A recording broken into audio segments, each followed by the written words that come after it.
Keberanian tentara Malaysia diakuin dunia, tapi tidak diekspos oleh media. Kenapa seperti itu? Padahal cara realnya dunia luar tahu atas kuatan keberanian tentara-tentara yang ada di Asia. Saya nak bagi tahu ke orang semua untuk melihat peristiwa-peristiwa yang telah lampau, pahlawan-pahlawan yang ada di Malaysia.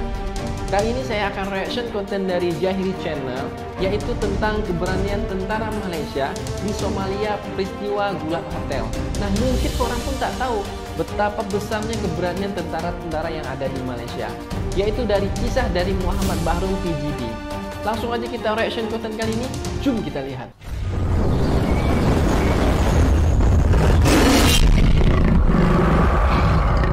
Jahiri Channel Story News.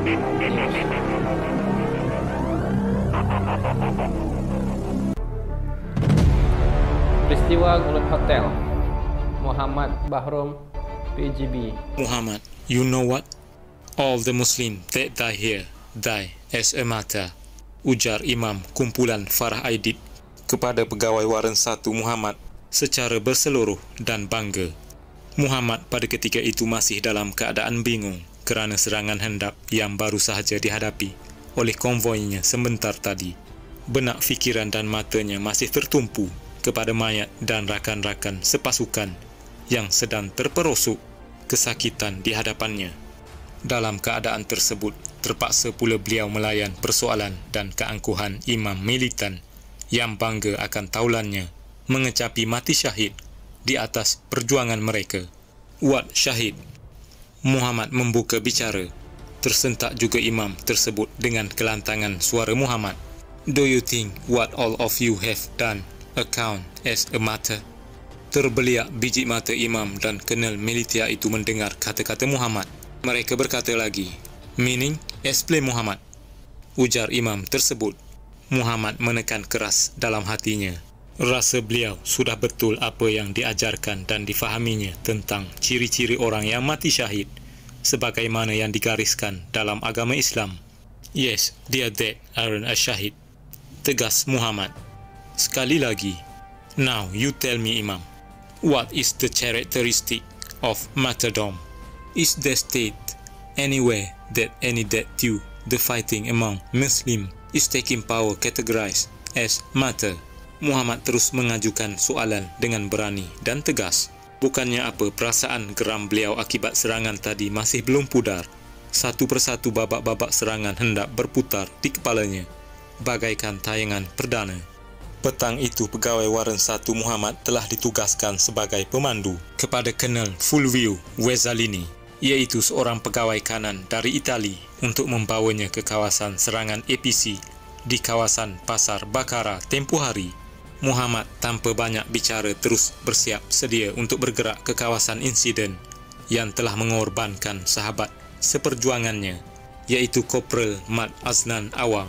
Baru saja 2 minggu lepas, jam menunjukkan 2:30 petang, sekumpulan pacuan 4 roda terdiri daripada 3 buah kenderaan dilihat mula bertolak ke destinasi dari markas United Nations Operation in Somalia UNOSOM. Masih segar diingatan Muhammad bahawa kenderaan beliau merupakan kenderaan yang kedua di belakang kenderaan Kapten Ferdinando Salvati. Sesampainya ke destinasi, kesemua pegawai-pegawai Itali ini meneruskan tugasan yang diberikan. Muhammad hanya sekadar memerhatikan kerana beliau sendiri tidak tahu apakah penugasan yang diberikan kepada pegawai-pegawai ini. Baginya hanya arahan untuk menjadi pemandu kepada pegawai kanan itu yang harus beliau laksanakan. Lain-lain perkara tidak harus dipersoalkan kerana beliau sedar akan peraturan sebagai seorang askar yang terlatih. Pada pemahamannya, selagi ia tidak bertentangan dengan agama mahupun memudaratkan misi, persoalan yang remeh-temeh ini tidak harus dibangkitkan. Okay Muhammad, we are done. Let's get back to base. Ujar Colonel Wezzalini. Acknowledge, sir. Ujar Muhammad seraya mula menghidupkan enjin kenderaan yang dipandunya. Muhammad, use the route where we come from just now. Please inform Captain Salvati. Arah Colonel Wezzalini kepadanya. Okay sir, balas Muhammad. Namun begitu, terdetik di hatinya bahawa lain benar apa yang diajarkan kepada beliau semasa menentang komunis dahulu. Beliau masih ingat pesanan orang lama bahawa jangan sesekali melalui jalan yang sama, kerana dikhawatiri musuh akan membuat serangan hendap. Tetapi diteruskan juga perjalanan itu memandangkan ia adalah arahan yang sahih dan siapa diri beliau untuk mempersoalkannya. Muhammad terus memaklumkan kepada Kapten Salvati yang memandu kenderaan pertama. Perjalanan diteruskan. Konvoi itu mula melepasi pasar Barkara. Keadaan pada masa itu amat tenang. Muhammad mula berasa senang hati dan meneruskan pemanduannya. Namun sekali-sekala matanya meliar juga ke kiri dan ke kanan, memerhati keadaan sekeliling. Kumpulan itu kini tiba di sekitar kawasan Hotel Gould. Muhammad sedikit merasa lega kerana keadaan persekitaran laluan masih sama sebagaimana yang dilalui mereka sebentar tadi. Namun langit tidak selalunya cerah. Muhammad terkejut apabila melihat kereta di hadapannya tiba-tiba memencut laju dan merempuh pokok. Tidak sempat beliau sedar dari keadaan terpinga-pinga itu, terus berdesing telinganya apabila kenderaan beliau dihujani tembakan bertalu-talu. Terus Muhammad menjerit, "Sir, get down! Sir, get down! It's an ambush! Get down, sir!" Dalam keadaan hingar-bingar itu, beliau ternampak sahabatnya, Staf Sarjan Azman, yang mengendalikan General Purpose Machine Gun GPMG di kenderaan hadapan tumbang jatuh daripada kenderaan. Keadaan semakin huru-hara. Muhammad semakin tertekan akibat tidak dapat melakukan apa-apa. Beliau yang merasakan bahawa keadaan itu akan menjadi semakin bahaya kepada dirinya dan juga Colonel Wezzalini untuk terus berada dalam kenderaan tersebut, memandangkan mereka berada di kawasan membunuh. "Sir, let's get out from the vehicle. Hurry up, sir," jerit Muhammad yang sedaya upaya bersaing suaranya dengan bunyi tembakan musuh. "I cannot open the door, Muhammad. Muhammad, help me," teriak Colonel Wezzalini dengan nada suara yang panik. Muhammad terasa pelik kerana mustahil pintu itu rosak. Ketenangan fikiran Muhammad dalam situasi yang kelam kabut itu. Beliau tiba-tiba teringat akan tabiat Colonel Wezzalini yang sentiasa mengunci pintu apabila menaiki kenderaan. Mungkin kerana kekalutan dan kejutan yang dialaminya membuatkan beliau lupa bahawa dirinya sendiri yang mengunci pintu itu. Tanpa banyak bicara, Muhammad terus membuka kunci pintu dan menolak Colonel Wezzalini keluar daripada kenderaan. Disusuli dengan Muhammad dan dua lagi anggota Ranger yang berada dalam kenderaan yang sama. Setelah Muhammad keluar, dilihat Sarjan Zaidi yang menaiki kenderaan hadapan terbaring di pinggir kenderaan dengan kecederaan di bahagian pinggulnya. Zaidi yang ternampak Muhammad terus berteriak, "Cik, Staf Sarjan Azman sudah terkena tembakan." Muhammad terus mencari perlindungan di sebelah kanan tayar kenderaan. Dilihat keadaan sekitarnya, Staf Sarjan Azman sudah terbaring. Sarjan Zaidi pula giat menghubungi markas Yunusom bagi mendapatkan bantuan. Muhammad tahu ia merupakan tindakan yang sia-sia memandangkan alat komunikasi yang digunakan hanyalah walkie-talkie sahaja. Mana mungkin ia mampu menghubungi markas yang jauh dari kawasan serang hendap itu. Namun, tidak salah untuk menaburkan sedikit harapan dengan situasi cemas melanda mereka. Muhammad terus meneliti keadaan sekeliling. Beliau cuba mengesan di manakah kedudukan musuh berada.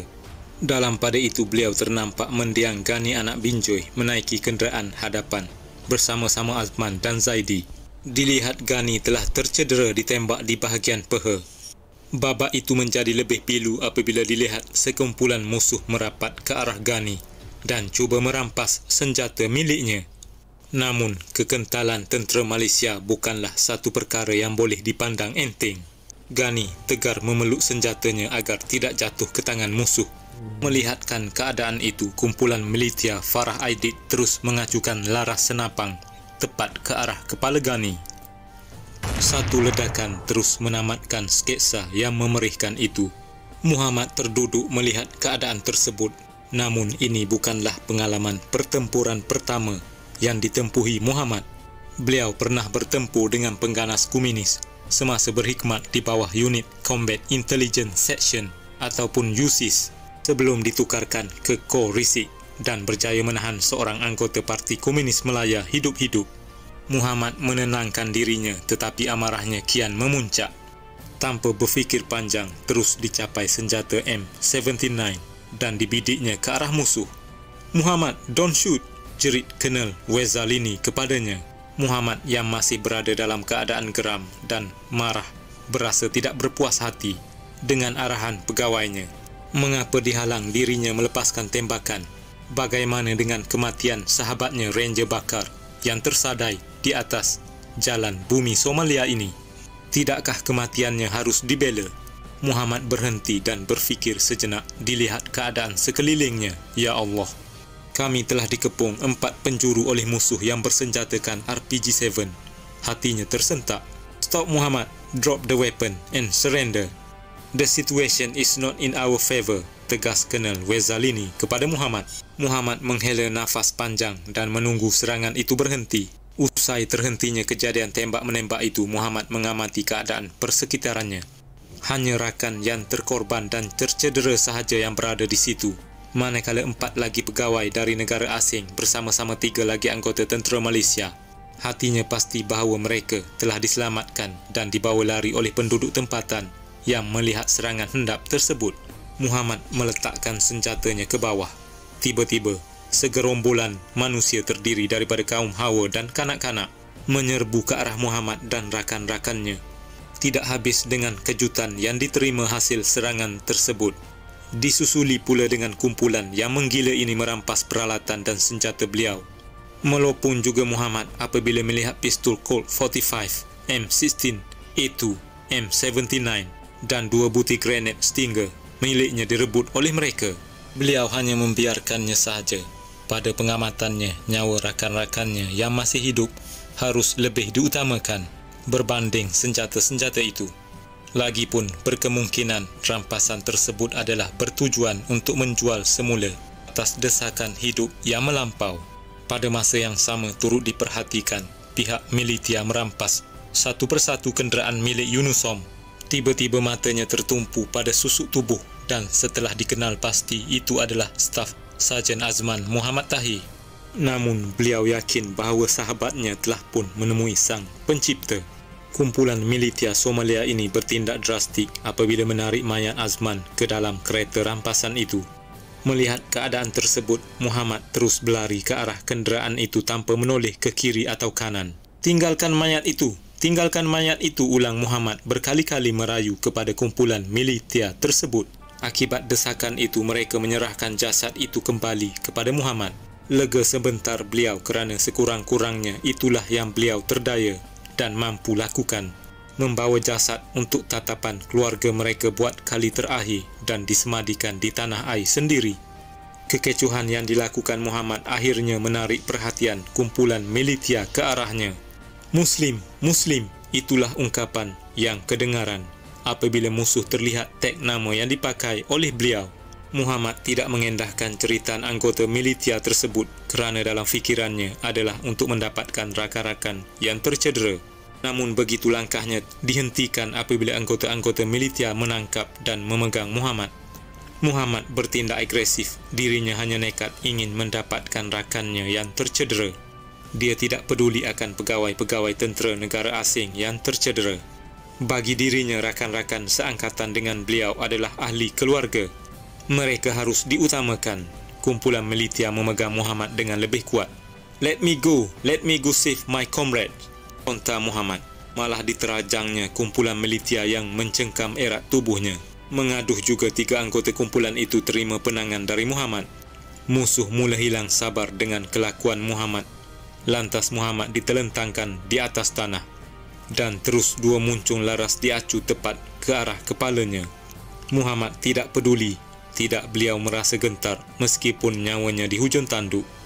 Dipersetankan segala tindak tanduk kumpulan militia tersebut.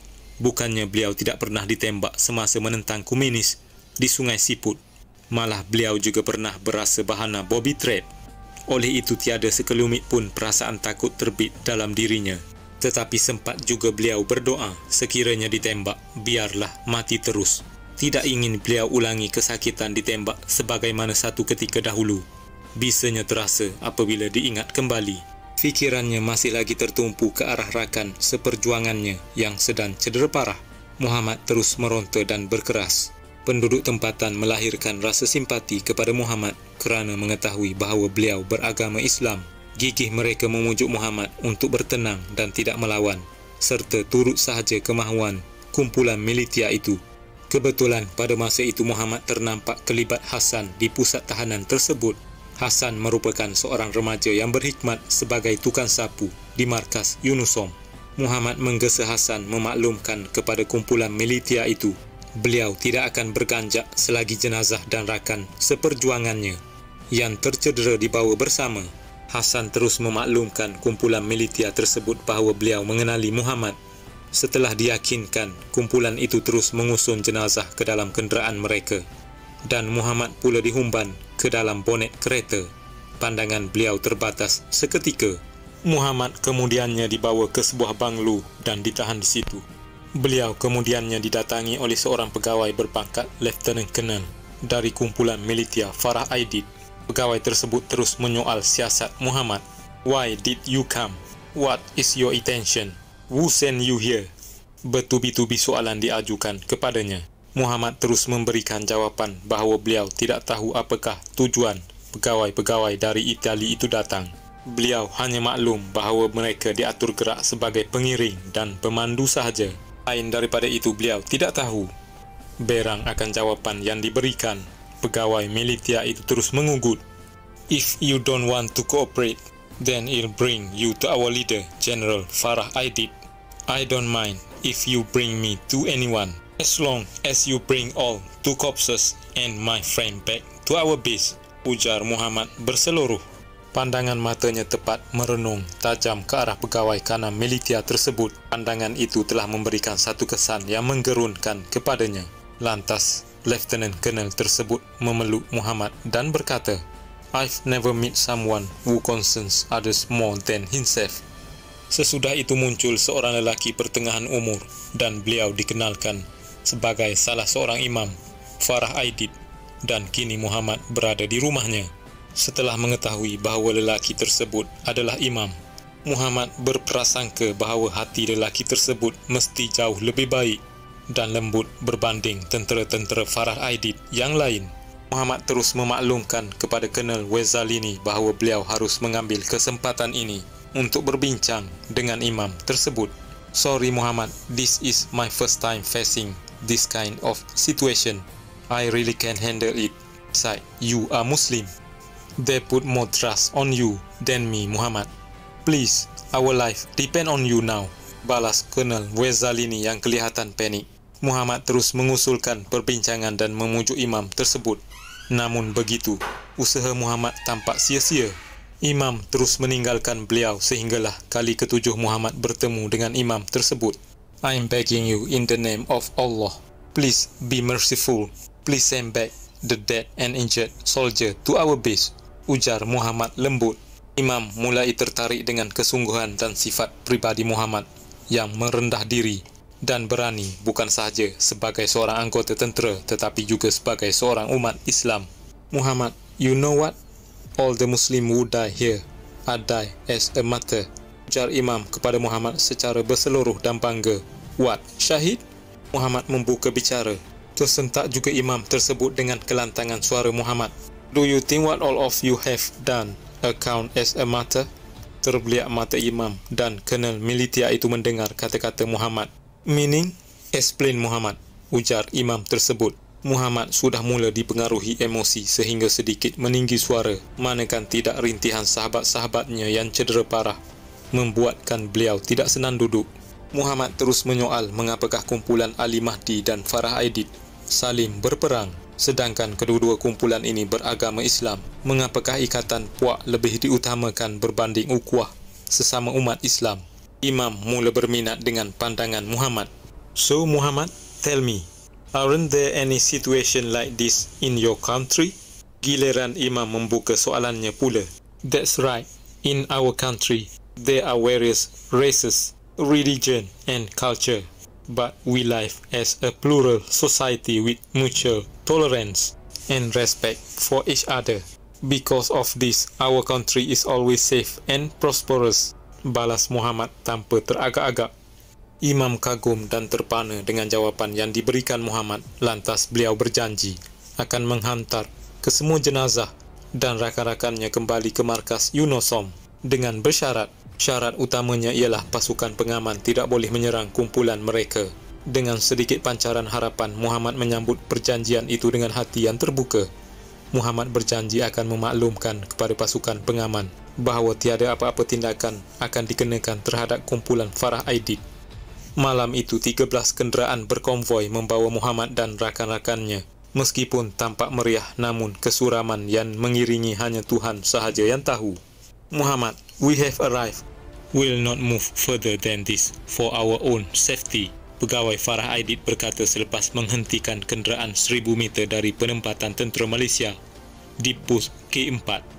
Muhammad mengangguk faham. Muhammad berjalan kaki ke balai pengawal pos K4. Stop, don't move, teriak pengawal apabila melihat kelibat manusia. Cik Mat ke tu? Salah seorang pengawal menyuluh lampu ke susuk tubuh yang berada di hadapan mereka. Ya, saya, pegawai Waran 1, Muhammad, balas Muhammad lemah. Berlari-lari mereka mendapatkan Muhammad. Kejutan juga buat mereka apabila mereka mendapat laporan bahawa Muhammad telah diisytiharkan mati tengah hari tadi. Muhammad memaklumkan kepada pegawai di pos untuk mengarahkan 13 anggota tentera Malaysia tanpa bersenjata untuk membawa jenazah dan anggota yang tercedera dari kenderaan kumpulan militia. Kesemua anggota yang tercedera kini dirawat oleh anggota perubatan. Jenazah almarhum Asman dan Mendiang Gani diletakkan sebelah surau. Muhammad berdiri dan memerhati jasad yang terkujur kaku di hadapannya. Tiada sedikit emosi sedih pun yang menyelubungi dirinya. Tetapi perasaan bangga melihat jenazah rakan-rakannya yang mati mengharumkan nama negara terbit di jiwanya. Cik, kita menyeksa mayat-mayat ini, Cik. Tiba-tiba datang seorang tentera berbangsa Iban, bersuara menyentak dirinya yang sedang leka. Mereka masih memakai topi besi, Cik. Sambungnya lagi tanpa sempat Muhammad membalas. Kamu pergilah, tanggalkan helmet besi di kepala mereka itu. Arah Muhammad kepada anggota tersebut. Cik, saya tak berani, Cik. Cik, bukalah. Tutur anggota itu kembali. Muhammad pun membuka helmet milik Mendiang Gani, ketat dan tidak boleh dibuka. Setelah diteliti isi kepala dan darah Mendiang melekat pada topi besi itu, Muhammad terus menarik secara paksa helmet tersebut dan tersembur darah dan isi otak melekat di badannya. Muhammad berdiam diri, terus terkenang apa yang dilaluinya pada hari ini. Malam terus berlalu sunyi, kesuraman terus menyelubungi. Inilah peristiwa Gul Hotel yang tidak ramai diketahui. Dikongsi bukan untuk membangga diri, tetapi sebagai satu inspirasi. Pegawai Waran 1 Muhammad bin Baharum dilahirkan pada 15 Mei 1956 di Kampung Kepala Gajah, Seberang Perai. Beliau memasuki Angkatan Tentera Malaysia pada 30 September 1976 dan menerima latihan sebagai rekrut di Pulada. Setelah tamat latihan, beliau ditukarkan ke Batalion ke-19 Regimen Askar Melayu Diraja 19 RAMD pada tahun 1977. Beliau pernah berkhidmat sebagai anggota USIS dan terlibat dalam penangkapan hidup-hidup seorang anggota komunis di Sadao, Thailand. Pada awal tahun 1981, beliau telah bertukar ke Kor Risik sehinggalah tamat perkhidmatan. Pada April 1994, beliau telah terpilih sebagai anggota pengaman PBB di Somalia sebagai pegawai waran analisa di Chief Military Information Branch, Markas UNOSOM. Semasa berkhidmat di sana, beliau telah beberapa kali terlibat dengan operasi yang hampir meragut nyawanya, seperti menyelamatkan anggota tentera Nepal yang ditahan oleh kumpulan militia bersenjata lengkap tanpa membawa senjata. Disebabkan keberanian beliau semasa peristiwa Hotel Gul, beliau telah dikurniakan pingat gagah berani.